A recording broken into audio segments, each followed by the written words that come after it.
ஒரு கார்த்திகை மாத கருக்கிருட்டு. செங்கல்பட்டிலிருந்து படப்பிடிப்பை முடித்துக்கொண்டு எம்ஜிஆர் அவர்கள் நடுநிசி 12 மணி வாக்கில் காரில் வந்து கொண்டிருக்கிறார். கண் விழித்தவாறே தனது காரில் எம்ஜிஆர் அவர்கள் வந்து கொண்டிருந்த பொழுது வழியில் போலீஸ் உடையில் நின்ற ஒருவரை பார்க்கிறார். எம்ஜிஆர் அவர்களின் கார் அவரை கடந்து செல்கின்ற போது எம்ஜிஆர் அவர்களின் நெஞ்சில் பொறி தட்டுகிறது. ஆள் நடமாட்டமே இல்லாத இந்த அர்த்த ராத்திரியில் அந்த போலீஸ்காரர் பஸ்ஸுக்காக காத்து நிற்கிறார் என்பதை எம்ஜிஆர் அவர்கள் புரிந்து கொள்கிறார்.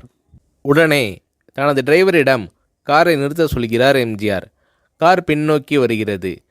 போலீஸ்காரரின் அருகில் காரை நிறுத்தி கதவை திறந்து ஏறுங்கள், எங்கே போக வேண்டும் என்கிறார் எம்ஜிஆர். பரவாயில்லை, நான் பஸ்ஸிலே வந்து விடுகிறேன் என்கிறார் அந்த போலீஸ்காரர். நேரமாகிவிட்டது, இனி இந்த ரூட்டில் பஸ் கிடையாது, ஏறிக்கொள்ளுங்கள் என்று எம்ஜிஆர் அவர்கள் வலுக்கட்டாயம் செய்ய போலீஸ்காரர் வேண்டா வெறுப்பாக ஏறுகிறார். காரின் உள்ளே லைட் போட்டு சாப்பிட்டீங்களா என்று கேட்டுக்கொண்டே தனது சீட்டுக்கு பின்னால் இருந்த பிஸ்கெட் பழங்களை எடுத்து கொடுக்கிறார் எம்ஜிஆர்.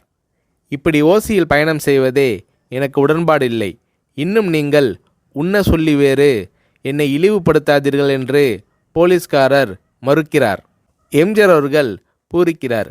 இருப்பவனிலிருந்து இல்லாதவன் வரை படித்து பதவியில் இருக்கும் எத்தனையோ பேர் எனக்கு அது வேண்டும் இது வேண்டும் என்று எம்ஜிஆர் அவர்களிடம் வேண்டியதை பெற்று செல்கிறார்கள். ஆனால் சாதாரண பொறுப்பில் இருக்கும் இந்த போலீஸ்காரரின் நேர்மை எம்ஜிஆர் அவர்களை மெய்சிலிர்க்க வைத்துவிட்டது. எம்ஜிஆர் அவர்களின் கார் கத தூரத்தில் வந்து கொண்டிருந்தாலும் காரின் நிறத்தையும் ஒளியையும் மனம் கமலும் ஓடிக்கான் வாசனையையும் வைத்து இது எம்ஜிஆர் அவர்களின் கார் என்றும் கார் சென்ற தடத்தை தொட்டு வணங்குகின்ற அளவுக்கு புகழுடன் திகழ்ந்த நேரம் அது. அரை மணி நேரம் கார் சென்று கொண்டிருக்கிறது. ஆனால் அதுவரை எம்ஜிஆர் அவர்களை பற்றி பெரிதாக போற்றி புகழ்ந்து பேசாமல் அந்த போலீஸ்காரர் வந்ததே புரட்சித் தலைவர் எம்ஜிஆர் அவர்களுக்கு அந்த போலீஸ்காரர் மீது மரியாதையை கூடுதலாக்கியது. நான் தான் எம்ஜிஆர் என்கிறார் எம்ஜிஆர். கேள்விப்பட்டிருக்கிறேன் என்கிறார் அந்த போலீஸ்காரர். பொன்மனச்செம்மல் எம்ஜிஆர் அவர்களின் முகத்தில் கோபம் இல்லை, பதிலுக்கு பொன்முறுவல் மலர்கிறது. என் படங்களை பார்த்து இருக்கிறீர்களா என்று கேட்கிறார் எம்ஜிஆர்.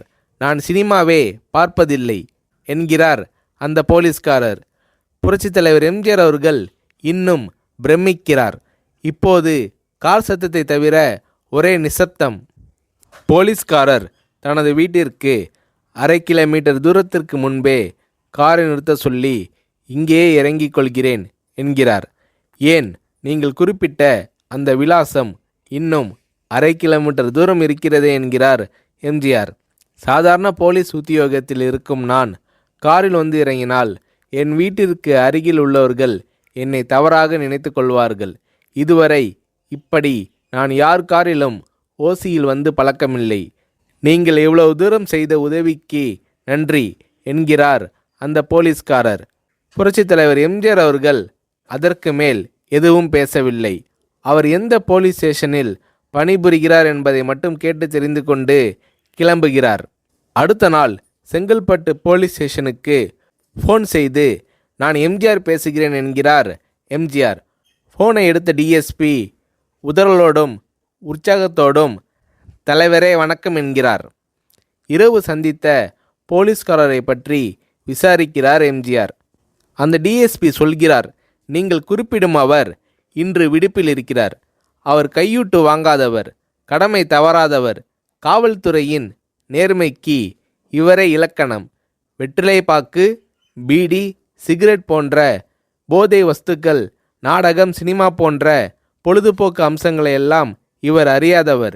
கல்யாண வயதில் உள்ள 3 பெண்களையும் கரை சேர்க்க முடியாமல் கஷ்டத்தில் இருக்கிறார் என்கின்ற விபரம் டிஎஸ்பியால் எம்ஜிஆர் அவர்களுக்கு சொல்லப்படுகிறது. அவரை நாளை என் தோட்டத்திற்கு வர சொல்லுங்கள் என்கிறார் எம்ஜிஆர். கேட்டுக்கொண்ட டிஎஸ்பி உங்களோடு ஃபோனில் ஆளுக்கு ஒரு வார்த்தை பேச இன்ஸ்பெக்டர், சப் இன்ஸ்பெக்டர் உட்பட எல்லோரும் ஆசைப்படுகிறார்கள். ஃபோனை அவர்களிடம் கொடுக்கலாமா என்கிறார். எம்ஜிஆர் அவர்கள் கொடுங்கள் என்கிறார். பேசுகிறார். அந்த போலீஸ் ஸ்டேஷனே புண்ணியம் பெற்றதாக மகிழ்ச்சி அடைகிறார்கள் அந்த போலீஸ்காரர்கள். மறுநாள் அந்த போலீஸ்காரர் ராமவரம் தோட்டத்திற்கு அழைத்து வரப்படுகிறார். அவரிடம் பேப்பரில் மடித்த பெரிய பணக்கட்டை கொடுத்து, இதை வைத்து உங்கள் பெண்களின் கல்யாணத்தை நடத்துங்கள் என்கிறார் எம்ஜிஆர். போலீஸ்காரர் மறுக்கிறார். நான் ஏதாவது உங்களிடம் காரியமாற்ற சொல்லி அதற்காக கொடுத்தால் அது தவறு. என்னால் ஆக வேண்டியது உங்களுக்கும், உங்களால் ஆக வேண்டியது எனக்கும் எதுவும் இல்லை. நான் உங்கள் கூட பிறந்த ஒரு சகோதரனாக நினைத்து கொடுக்கிறேன், பெற்றுக்கொள்ளுங்கள் என்று சொன்ன பிறகு கேட்டும் கூட கிள்ளி கொடுக்காத கனவான்கள் வாழும் இந்த உலகில் ரோட்டில் நின்றவனை அழைத்து சென்று அள்ளி கொடுத்த எம்ஜிஆர் அவர்களின் கருணையில் நெகிழ்ந்து போய் பெற்றுக்கொள்கிறார் அந்த போலீஸ்காரர். பிறகு ஒரு தேதியில் புரட்சித் தலைவர் எம்ஜிஆர் அவர்களே சென்று அந்த போலீஸ்காரரின் 3 பெண்களின் திருமணத்தையும் நடத்தி வைத்து வாழ்த்தி இருக்கிறார்.